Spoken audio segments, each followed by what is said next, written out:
Good morning students. आज मैं start करने वाली हूँ सिक्स सिग्मा का थर्ड सेशन। हमने ऑलरेडी सिक्स सिग्मा के 2 सेशंस कर लिए हैं। फर्स्ट सेशंस में हमने किया था जस्ट इंट्रोडक्शन, जैसे मैंने पहले ही बताया है। We are doing this six sigma sessions for the students who are preparing for green belt level examination के लिए जो भी प्रिपेयर कर रहे हैं, हम लोग उनको ये क्लासेस दे रहे हैं। तो इसमें मैंने फर्स्ट सेशन में आप लोगों को सिक्स सिग्मा का इंट्रोडक्शन पढ़ाया था, that is the basic what is Six Sigma. Second session में मैंने आप लोग को समझाया था the organisation and its impact और how it is inter related, मतलब सिक्स सिग्मा और ऑर्गेनाइजेशन किस तरीके से इंटर रिलेटेड है वो हमने स्टडी किया था। Today is third session. आज के सेशन में मैं बिल्कुल बुक से जा रही हूँ, मैं पेज बाय पेज, तो you will not find any problem. ठीक है, तो अभी मैं स्टडी करने जा रहे हैं, हम लोग आज पढ़ने जा रहे हैं Six Sigma history. So as we all know that any topic और any concept must have a historical background. कोई भी चीज़ रातों रात डेवलपमेंट नहीं होती। आज हम कुछ भी चीज़ें पढ़ रहे हैं तो उसका कोई ट्रेडिशनल या पुराना एक बैकग्राउंड होता है, हिस्टोरिकल बैकग्राउंड तो होगा ही ना। तो मैं स्टार्ट कर रही हूँ बिल्कुल 1777 से।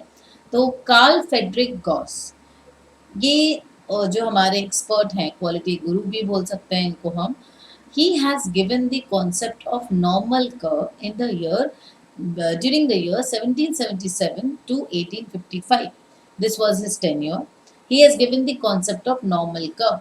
नॉर्मल कर्व जब हम पढ़ने जाएंगे, जब हम स्टैटिस्टिकल क्वालिटी टूल्स को स्टडी करेंगे, तो हम देखेंगे जेआईटी का एक इम्पॉर्टेंट रोल है। बिकॉज जेआईटी क्या है, हमने स्टडी किया है, this is the normal curve. Normal curve हमारा ऐसा रहता है। तो सिक्स सिग्मा की स्टडीज में सबसे इम्पोर्टेंट रोल हमारा ये बेल कर्व, या जिसको हम नॉर्मल कर्व भी बोलते हैं। ना this is a bell shaped curve, और नॉर्मल कर्व इसलिए बोल रहे हैं क्योंकि इसका जो डेटा डिस्ट्रीब्यूशन रहता है, तो ये आगे मतलब पॉजिटिव और नेगेटिव दोनों तरफ में आप मीन से जो डिफरेंसेस हैं वो इक्वल होता है। ठीक है, तो नॉर्मल कर्व जो है वो आपके +3 स्टैंडर्ड डिविएशन पे सेट होता है, +3 एंड -3। ठीक है, अब देखिए +3 इज गुड क्योंकि मीन से आप पॉजिटिव की तरफ जा रहे हो, that is your average. Average से जब हम पॉजिटिव की तरफ जाते हैं तो कोई प्रॉब्लम नहीं होती, पॉजिटिव हर कोई को पसंद है, बट जब हम नेगेटिव की तरफ जाते हैं दैट टाइम अ प्रॉब्लम केम। ठीक है ना। तो कार्ल फ्रेडरिक गॉस ने एकदम इनिशियली कॉन्सेप्ट दिया था नॉर्मल कर्व का। तो ये आपके बेसिक स्टार्टिंग हो गई आपके क्वालिटी टूल्स की, या एकदम क्वालिटी की स्टार्टिंग हो गई। उसके बाद क्योंकि ये नॉर्मल कर्व या जिसको हम बेल शेप्ड कर्व बोलते हैं, bell shaped curve actually this is the base where we can actually start how to understand what is the variation. Mean कहाँ पर है, where is the mean point and what is the variation, वो हमें समझ में आता है normal curve study करने से ना। After that in during 1920s Walter Savart came into picture. He has given us a concept that any a variation of 3 6 sigma from the mean will require, the process requires a correction. That means a process, if it is between the range of plus and minus is fine, but if it is more than 3 or if it is actual to the point of 3, अगर 3 sigma point पे चला गया तो वो correction की जरूरत है उस प्रोसेस में जहाँ पे डेविएशन जो है आपके mean point, if this is the main point, यहाँ से अगर डेविएशन यहाँ तक पहुँच गया और यहाँ तक पहुँच गया, दोनों तरफ की ही बात कर रहे हैं, तो वो आपके उस प्रोसेस में करेक्शन की ज़रूरत हो जाती है। इसके बाद डब्ल्यू एडवर्ड डेमिंग, एक्चुअली क्या हुआ, वॉल्टर सेवर्ट 1920s के बाद, इसके बाद हमारा वर्ल्ड वॉर 2 का टेन्योर आता है। वर्ल्ड वॉर 2 हुआ तो अमेरिका ने तो जापान को पूरी तरह से ये कर दिया था, ध्वंस कर दिया था। फिर अमेरिका वालों ने ही जापान में डॉक्टर डब्ल्यू एडवर्ड डेमिंग इनको भेजा, डॉक्टर डेमिंग भी बोलते हैं हम इनको, तो इनको भेजा कि आप वहाँ जाकर जापान की इकोनॉमी को या जापान को पूरी कंट्री को कैसे रिवाइव करना है वो देखो। तो after World War 2 this was the thing. और doctor W Edward Deming, doctor Deming मैं बोल रही हूँ, तो उन्होंने जब गए वहाँ पर जाकर देखे, उनके अपने एक्सपीरियंस थे, उनके अपने पूरी जानकारी थी, उनका अपना एक एक्सपीरियंस बैकग्राउंड है इस चीज़ों में क्वालिटी रिलेटेड, तो वो जाकर वहाँ स्टडी किए कि how actually we can reduce the wastages. उनका एक एक्सपर्टीज था ऑन रिडक्शन ऑफ वेस्टेजेस, ये वेस्टेजेस को किस तरह से रिड्यूस करना है उनका एक इस पे एक एक्सपर्टीज था। तो उन्होंने हमारे पास ये कॉन्सेप्ट रखा, हाउ टू रिड्यूस वेस्टेज।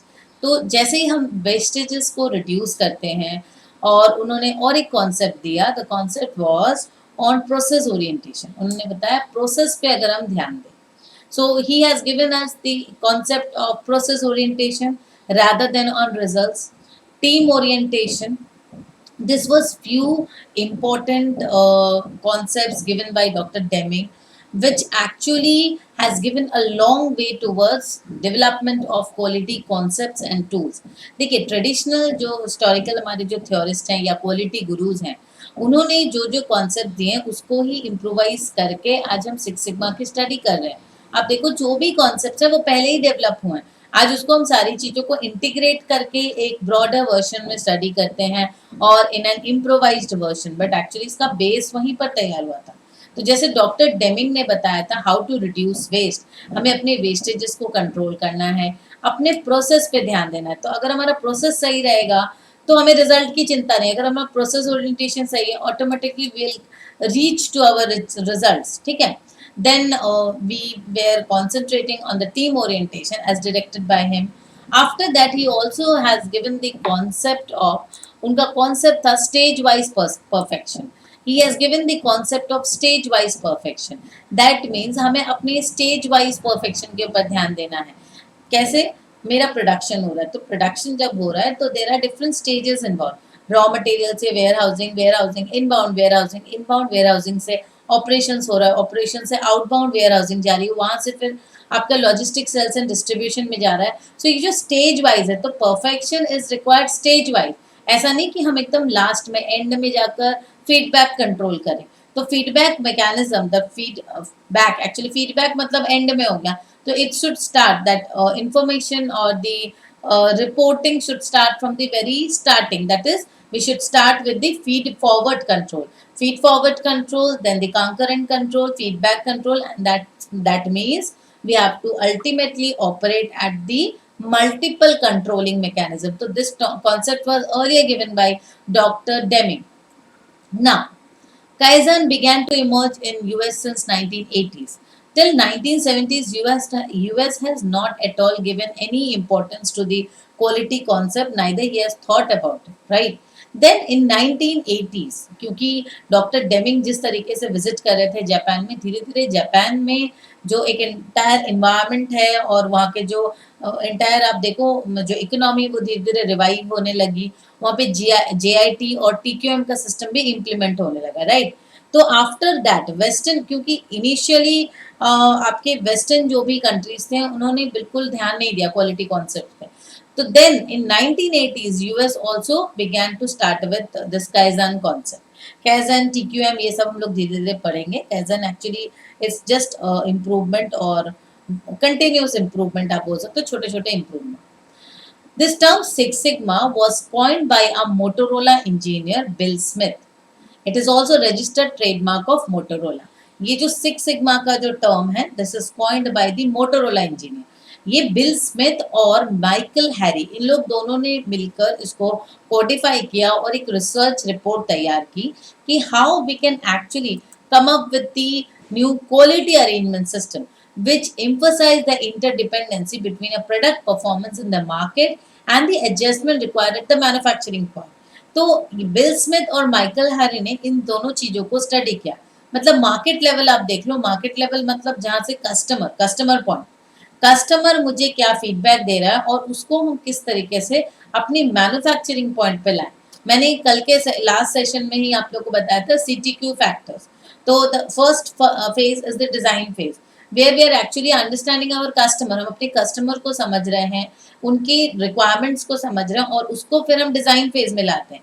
तो this is the basic thing कि यहाँ पे कैसे इंटरडिपेंडेंसी आती है अपने मार्केट और मैन्युफैक्चरिंग, मतलब मार्केट और प्रोडक्शन को। तो इस चीज को बहुत अच्छे से कोडिफाई करके रिसर्च रिपोर्ट तैयार करके this concept, entire concept was presented by the engineers of Motorola. That is why it is a registered trademark of Motorola itself.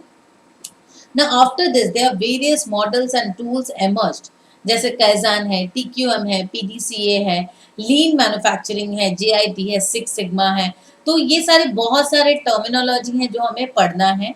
मैं आप लोग को बिल्कुल धीरे-धीरे पढ़ा रही हूँ, जैसे मैंने नॉर्मल कर्व आज ज़्यादा एक्सप्लेन नहीं किया। नॉर्मल कर्व का एक बिल्कुल सेपरेट सेशन मैं लूँगी, क्योंकि इसमें जितने भी क्वालिटी कंट्रोल टूल्स हैं या स्टैटिस्टिकल टूल्स हैं, it requires a very accurate attention on this topics, क्योंकि एक-एक टॉपिक को मैं एक-एक करके समझाऊँगी। We are not in a hurry, we need to complete it, maybe during this lockdown phase हम लोग इसको बिल्कुल डिटेल्स में और बहुत अच्छे से स्टडी कर पाएंगे। I hope you must have like the video. आप लोग को अच्छा लगा होगा, और अगर कोई भी आप लोग को क्लैरिफिकेशन की जरूरत है, you can all just WhatsApp me. Thank you students.